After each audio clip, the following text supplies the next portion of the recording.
What is up, guys? Hope you're doing well. Happy Friday, if you happen to be listening to this on a Friday. But hey, happy other day of the week also. I want to share a cool story that is still in the works, big picture. Because big picture, in 2021,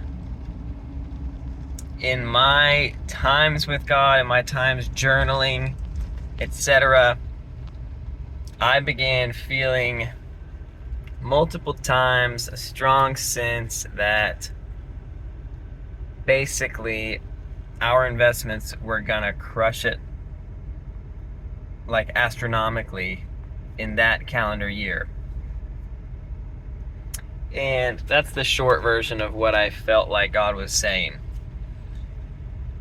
Now, he didn't really say that specifically, but this theme of financial breakthrough, not that we were in a bad place before, because 2020 was definitely a significant year of financial breakthrough for us on the investment front, but I thought 2021 was gonna just send us into a new type of territory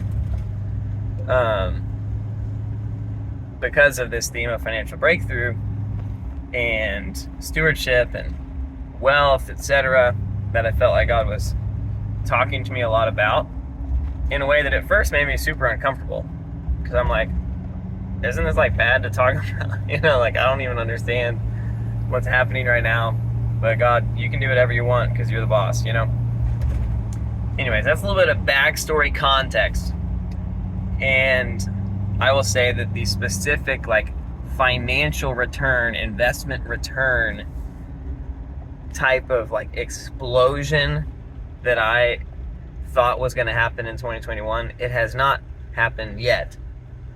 But deep down, I still do think that that will happen, which is a little bit uncomfortable. But here we are. And I could be totally wrong. Also, none of this is financial advice, by the way. So, 2021 is going on, and nothing crazy's happened yet. Where is this financial breakthrough? And I was reading my journal from that year recently, and I was processing this often, throughout the year. But on October 18th of 2021, I was kind of complaining to the Lord, like, why, like, not why, but how much longer do I have to wait? This has been so much more of a painful waiting than I thought. I thought this would be done by before summer, and then I thought it'd be done by July, and then I thought it'd be done by September, and like, here we are. Just kind of funny now, because I'm like, man, I thought it was a long time after 9 months, and now it's been 31 months. Crazy. Anyways, after I journaled that prayer, that complaint, I felt like God responded to the question, how much longer, with, quote, 1 more month. And with that, all throughout, I was like, okay, November 18th. That's the day. You said 1 more month? That means November 18th. So, either before then, like, that's the deadline, So we get to the 18th, and I'm journaling, and I'm like, well, got a few hours left, like, nothing crazy's happened so far. Not sure why. What's going on? And here's what happened. Here's what I journaled on the 19th. Is that, one, processing disappointment, because what I thought was going to happen in terms of me thinking the financial breakthrough was going to be primarily driven by the performance of my personal investments. What happened on November 18th is a 6-month plus process concluded, which I had no control over the specific timeline of this process, But what happened is BR Legacy got approved by the state of Arkansas on November 18th, 2021. Isn't that crazy? So all year I feel like I was talking about financial breakthrough, and I'm complaining because I wanted it to happen. I thought it would look like blank.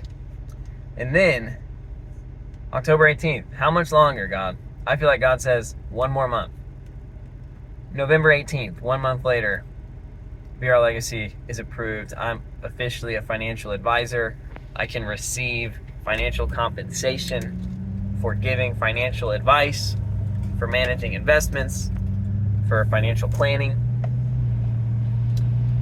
And that is so encouraging to me as I read back on that. It was not encouraging to me then. Probably some of y'all would be like, wow, that would really, that's so amazing. But in the moment, I'm like, well, I guess that's a cool consolation, but like, you didn't do what you said, which really I was probably just interpreting wrong what he meant, because what is so encouraging is if I was hearing God correctly in at least some ways, then that means that BR Legacy is not just a cute little thing, but it actually is significant in terms of financial breakthrough, and not just for my own personal finances, but even more so for the finances of others.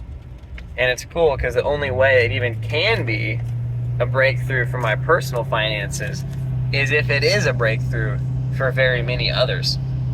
And so it's pretty cool that what God had in mind was like a multiplier beyond what I was even thinking.